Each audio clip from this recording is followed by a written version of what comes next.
জয় শ্রীকৃষ্ণ, রাধে রাধে। নমস্কার বন্ধুরা, সনাতনী পম্পা ইউটিউব চ্যানেলে আপনাদের সকলকে জানাই স্বাগত। আশা করি আপনারা সকলেই ঈশ্বরের কৃপায় ভালো আছেন, সুস্থ আছেন।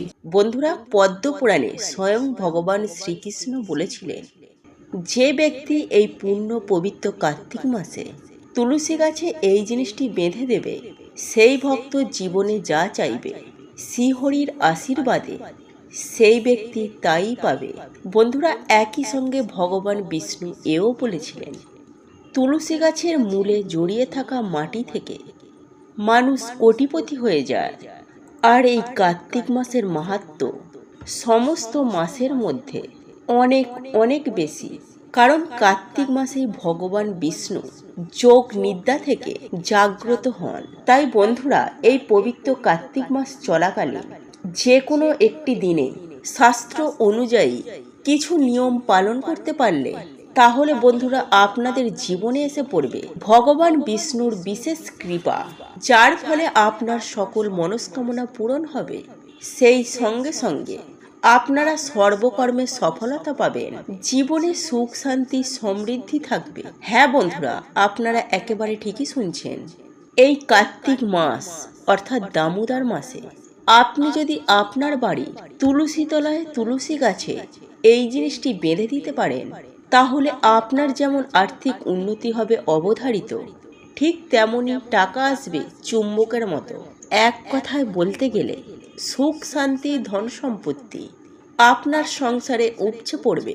তাই বন্ধুরা, এই নিয়মগুলো এই পবিত্র কার্তিক মাস চলাকালীন আপনারা কি করবেন এবং কি করবেন না, এবং সকালে ঘুম থেকে উঠেই আপনারা কি মন্ত্র জপ করবেন, কোন কোন কাজগুলি আপনারা ভুলেও করবেন না, এবং কোন কোন খাবার খাবেন না, এবং আপনার মনোবাসনা পূরণের জন্য আপনারা কার্তিক মাসে তুলসী গাছের গোড়ায় কি বেঁধে রাখবেন, এই সকল তথ্য আজকে আমি আমার এই ভিডিওটির মাধ্যমে আপনাদেরকে জানিয়ে দেব। তাই এই প্রসঙ্গে বিস্তারিত জানার আগে আপনাদেরকে বলে রাখি, আপনি যদি সনাতনী পম্পা ইউটিউব চ্যানেলে এখনো পর্যন্ত নতুন হয়ে থাকেন, তাহলে চ্যানেলটি অবশ্যই সাবস্ক্রাইব করুন এবং পাশে থাকা নোটিফিকেশন বেল আইকনটি ক্লিক করুন, কারণ আমি বিভিন্ন প্রকার তন্ত্র মন্ত্র, বশীকরণ, টোটকা, বাস্তু টিপস, জ্যোতিষশাস্ত্র, পুজো আরাধনা এবং ব্ল্যাক ম্যাজিক করা নিয়ে নিত্য নতুন ভিডিও আপলোড করে থাকি, যা প্রয়োগ করার মাধ্যমে আপনার জীবনে থাকা সকল প্রকার সমস্যার সমাধান হয়ে যাবে। চলুন এইবার মূল আলোচনায় প্রবেশ করা যাক। তবে মূল আলোচনায় প্রবেশ করার আগে আপনারা যদি স্বয়ং ভগবান পরমেশ্বর শ্রীকৃষ্ণের আশীর্বাদ ও কৃপায় নিজেদের জীবনকে সুখ শান্তি সমৃদ্ধিতে ধরে রাখতে চান, তাহলে জয় শ্রীকৃষ্ণ রাধে রাধে লিখে কমেন্ট অবশ্যই করবেন। বন্ধুরা, আপনারা প্রত্যেকেই জানি এই কার্তিক মাস তথা দামোদর মাস অত্যন্ত গুরুত্বপূর্ণ প্রত্যেকের জন্য। তাই বন্ধুরা, এই পবিত্র কার্তিক মাসে সামান্য কিছু কাজ মানুষের দুঃখ কষ্ট, দুর্ভাগ্য, জ্বালা যন্ত্রণা, রোগ ব্যাধি, এমনকি দারিদ্রতাও সুনিশ্চিতভাবে ধ্বংস করে দেয়। আবার বন্ধুরা, এই কার্তিক মাস চলাকালীন আমাদের কিছু কিছু ভুল আমাদের জীবনে ডেকে আনে চরম ভয়ঙ্কর দারিদ্রতা ও মহাবিপদ। এক কথায় বলতে গেলে আমাদের সৌভাগ্যের নাশ ঘটে এবং পরিবার লক্ষ্মীশ্রী হয়, ফলে পরিবারে নেমে আসে ঘোর অমঙ্গলের ছায়া। তাই বন্ধুরা, সবার প্রথমে এই পবিত্র কার্তিক মাসের সকালে ঘুম থেকে উঠেই আপনারা ভগবান বিষ্ণুকে স্মরণ করবেন। মাটিতে পা দেওয়ার আগে আপনারা ভগবান বিষ্ণুর বিশেষ এই মন্ত্রটি জপ করবেন। আর এই মন্ত্রটি হলো ওম নমো ব্রহ্মাণ্ড দেবায় গ্রো ব্রাহ্মণ হিতায় চ জগদ্ধিতায় শ্রীকৃষ্ণায় গোবিন্দায় নমো নমঃ। ওম নমো ব্রহ্মাণ্ড দেবায় গ্রো ব্রাহ্মণ হিতায় চ জগদ্ধিতায় শ্রীকৃষ্ণায় গোবিন্দায় নমো নমঃ। বন্ধুরা, এই মন্ত্রটি আপনারা অন্ততপক্ষে 3 বার জপ করবেন। আর যদি আপনারা এই মন্ত্রটি তথা পবিত্র কার্তিক মাসে অর্থাৎ দামোদর মাসে সকালে ঘুম থেকে উঠেই এই মন্ত্রটি জপ করতে না পারেন, অন্ততপক্ষে স্নান করে এসে হলেও এই মন্ত্রটি জপ করুন। সেই সঙ্গে সঙ্গে সকালে ঘুম থেকে উঠে আপনারা কোন কোন জিনিসগুলি আপনারা এড়িয়ে যাবেন সেগুলি জেনে রাখুন। বন্ধুরা, এই পবিত্র কার্তিক মাসে সকালে ঘুম থেকে উঠে কোনো কিছু দর্শনের আগে ভগবানের দর্শন করুন। তাই ঘুম থেকে উঠেই আপনারা ফাঁকা কলসি দেখবেন না, ঝগড়া ঝামেলা বা অশ্লীল কিছু দেখবেন না। এই পবিত্রতম দিনে আপনারা যতটা পারবেন এই সব জিনিসগুলি থেকে দূরে থাকুন। বন্ধুরা, সকালে রান্নাঘরে প্রবেশ করার আগে, হাঁড়ি বা ফাঁকা পাত্র দেখার আগে ভগবানকে স্মরণ করে তারপর রান্নাঘরে প্রবেশ করুন। একই সঙ্গে বন্ধুরা, সকালে ঘুম থেকে উঠেই কারোর ছায়া বা আয়না দেখবেন না। এবং একই সঙ্গে আরও একটি বিষয় মাথায় রাখবেন বন্ধুরা, এই পবিত্রতম দিনে অর্থাৎ এই কার্তিক মাস তথা দামোদর মাসের সংক্রান্তির দিনে অমাবস্যা ও পূর্ণিমার দিন এবং বৃহস্পতিবার দিন ভুলেও মাথায় সাবান শ্যাম্পু দেবেন না। সেই সঙ্গে সঙ্গে চুল নখ দাড়ি কাটবেন না। এই দিন আপনারা যারা মেনে চলতে পারবেন তারা আমিষ জাতীয় খাবার ভুলেও খাবেন না। যেহেতু কার্তিক মাস তথা দামোদর মাস, এই মাসে ভুলেও মদ্যপান করবেন না। যাই হোক বন্ধুরা, চলুন এইবার আমি আপনাদেরকে জানিয়ে রাখি কার্তিক মাস তথা দামোদর মাসে তুলসী গাছের গোড়ায় আপনারা কি বেঁধে রাখবেন যাতে আপনাদের সকল মনস্কামনা সুনিশ্চিতভাবে পূরণ হয়। সবার প্রথমে আমি আপনাদেরকে বলে রাখি বন্ধুরা, শাস্ত্র অনুসার নিত্য তুলসী মহারানীর পুজো আরাধনায় মানুষের দুর্ভাগ্যের নাশ হয়। কারণ তুলসী মহারানী হচ্ছে ভগবান বিষ্ণুর পত্নী। একটি লাল ওড়না যা দেবী মাকে অর্পণ করা হয়, ওটি এনে আপনাদের মনোবাসনা জানিয়ে তা তুলসী গাছে জড়িয়ে দিন। বন্ধুরা, যদি আপনারা এই পবিত্র কার্তিক মাসের যে কোনো দিন আপনারা এটি করতে পারেন।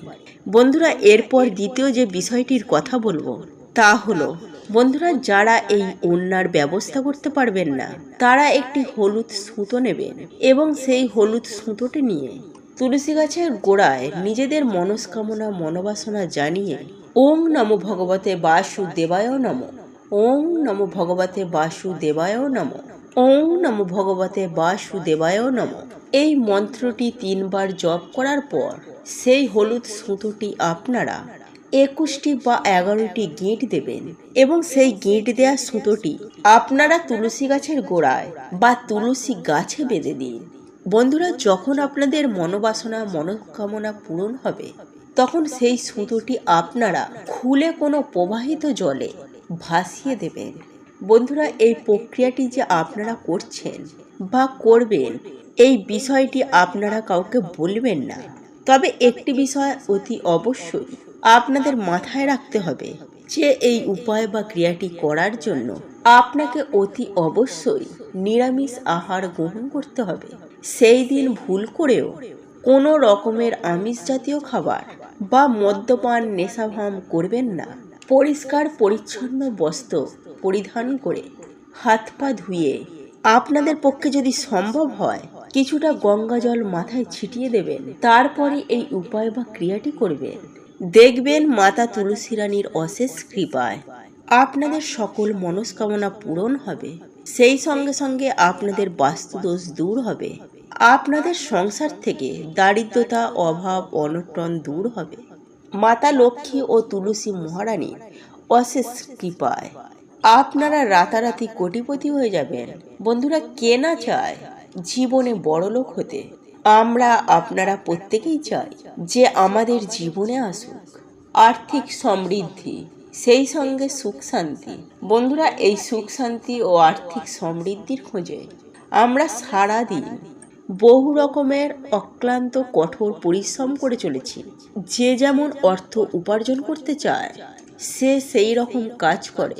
বন্ধুরা, অনেকেই প্রচুর পরিমাণে অক্লান্ত কঠোর পরিশ্রম করে, পরিশ্রমের পর তারপর ফল পায়। কিন্তু আবারও কখনো কখনো দেখা যায় যে পরিশ্রমের ফল ঠিক মিলছে না। পরিশ্রমের ফল ঠিক না মেলার জন্য জীবনে আসে বাধা বিপত্তি। তাই আজ আমি আপনাদেরকে জানিয়ে দেব যে যদি আপনাদের বাড়িতে তুলসী মঞ্চ থেকে থাকে তাহলে আপনারা তুলসী মঞ্চে দাঁড়িয়ে উচ্চারণ করুন এই মন্ত্র। আমি সুনিশ্চিতভাবে বলতে পারি আপনি সুফল পাবেন, আপনি অতি অবশ্যই জীবনে উন্নতি করবেন। তাই বন্ধুরা, আপনারা অতি অবশ্যই চেষ্টা করুন কার্তিক মাস চলাকালীন একবার তুলসী তলায় দাঁড়িয়ে একবার মুখে আনতে। এর ফলে আপনার জীবনে সুনিশ্চিতভাবে সুখ শান্তি সমৃদ্ধির ছোঁয়া অবশ্যই আসবে। বন্ধুরা, আপনাদের এই মন্ত্রটি জপ করার জন্য অতি অবশ্যই তার আগে আপনার বাড়িতে থাকা তুলসী মঞ্চটিকে ভালো করে ধুয়ে নিতে হবে। তারপর পুজো আরাধনা করতে হবে। তারপর সন্ধ্যাবেলায় আপনারা যেভাবে সন্ধ্যা দেন ঠিক সেভাবেই আপনারা সন্ধ্যার প্রদীপ দেখাবেন। আপনি আপনার ঠাকুর ঘরে বা আপনার প্রতিটি দরজায় এই সন্ধ্যার প্রদীপ দেখাবেন। সেই সঙ্গে বাড়িতে ধুনোর ধোঁয়া অবশ্যই ছড়িয়ে দেবেন। আপনাদের সাধ্য সামর্থ্য অনুযায়ী মা লক্ষ্মীর পুজো আরাধনা করবেন। মা লক্ষ্মীর পুজো আরাধনা হয়ে যাওয়ার পরে আপনি আপনার বাড়ির তুলসী তলায় মাতা তুলসী মহারানী ও মা লক্ষ্মীর উদ্দেশ্যে এই শব্দটি তথা এই মন্ত্রটি আপনারা জপ করতে পারেন। তাই বন্ধুরা, শ্রদ্ধাচরণে এই মন্ত্রটি জপ করুন। আর একই সঙ্গে একটু খেয়াল রাখবেন যাতে আপনার এই কাজে কোনো ব্যাঘাত না ঘটে। বন্ধুরা, সেই সঙ্গে আমি আপনাদের আরও একটি বিষয় জানিয়ে রাখি যে আপনাদের তুলসী তলায় অর্থাৎ তুলসী মঞ্চের আশেপাশে কখনোই নোংরা আবর্জনা স্তূপ করে রাখবেন না। সেই সঙ্গে আপনাদের তুলসী মঞ্চের পাশে জুতো খুলে রাখবেন না। অনেক সময় দেখা যায় বাড়ির উঠানে তুলসী মঞ্চের আশেপাশে হুটহাট করেই জুতো বা চপ্পল খুলে রাখেন। এটি অত্যন্ত খারাপ। এই দিকটি বিশেষ করে আপনারা নজর রাখবেন। একই সঙ্গে বন্ধুরা, অনেক বাড়িতে দেখা যায় যে তুলসী গাছ রয়েছে, তুলসী মঞ্চ রয়েছে এবং তুলসী গাছের কাছে ভিজে জামা কাপড় ঝুলিয়ে দেয়া হয়। বন্ধুরা, এই পরনে ভিজে জামা কাপড় যাতে না এই তুলসী গাছে স্পর্শ হয় সেই দিকটাও অতি অবশ্যই খেয়াল রাখবেন। তাই বন্ধুরা, সব থেকে ভালো হয় যে তুলসী গাছের আশেপাশে জামা কাপড় ঝুলিয়ে রাখবেন না বা ভিজে জামা কাপড় শুকাতে দেবেন না। আর আপনাদের ওই ভিজে জামা কাপড় কোনো কারণে তুলসী মহারানীর গায়ে লেগে যায় বা স্পর্শ হয়, এর ফলে তুলসী মহারানী আপনার প্রতি এবং আপনার পরিবারের প্রতি অত্যন্ত ক্রুদ্ধ হবেন। তাই বন্ধুরা, সদা সর্বদাই তুলসী মঞ্চটিকে পরিষ্কার পরিচ্ছন্ন রাখবেন এবং নিয়মিত তুলসী গাছে জল অর্পণ করবেন যাতে আপনার বাড়িতে থাকা তুলসী মঞ্চের তুলসী গাছটি সবুজ ও সতেজ থাকে। যাই হোক বন্ধুরা, এইবার জেনে নেওয়া যাক কোন সেই বিশেষ মন্ত্র যেটি আপনি আপনার তুলসী মঞ্চের সামনে দাঁড়িয়ে একবার উচ্চারণ করবেন। আর্থিক সৌভাগ্যের জন্য আপনাকে উচ্চারণ করতে হবে বিষ্ণু মন্ত্র। তাই বন্ধুরা, অতি অবশ্যই আপনি আপনার তুলসী মঞ্চের সামনে দাঁড়িয়ে বিষ্ণু মন্ত্র উচ্চারণ করুন। আর এই মন্ত্রটি হলো ওং নমো নারায়ণী নমঃ, ওং নমো নারায়ণী নমঃ, ওং নমো না। বন্ধুরা, আজকের এই ভিডিওটি যদি আপনাদের পছন্দ হয়ে থাকে তাহলে ভিডিওটি লাইক করুন, কমেন্ট করুন এবং বন্ধুদের সাথে শেয়ার অবশ্যই করুন। মনে রাখবেন, আপনার একটি শেয়ার অনেক মানুষকে উপকৃত করতে পারে। আপনি যদি সনাতনী পম্পা ইউটিউব চ্যানেলে এখনো পর্যন্ত নতুন হয়ে থাকেন তাহলে চ্যানেলটি অবশ্যই সাবস্ক্রাইব করবেন এবং পাশে থাকা নোটিফিকেশন বেল আইকনটি ক্লিক করবেন। এইরূপ নিত্য নতুন ভিডিও সবার আগে দেখার জন্য ঈশ্বর আপনার মঙ্গল করুন। আপনি সুস্থ থাকুন, ভালো থাকুন।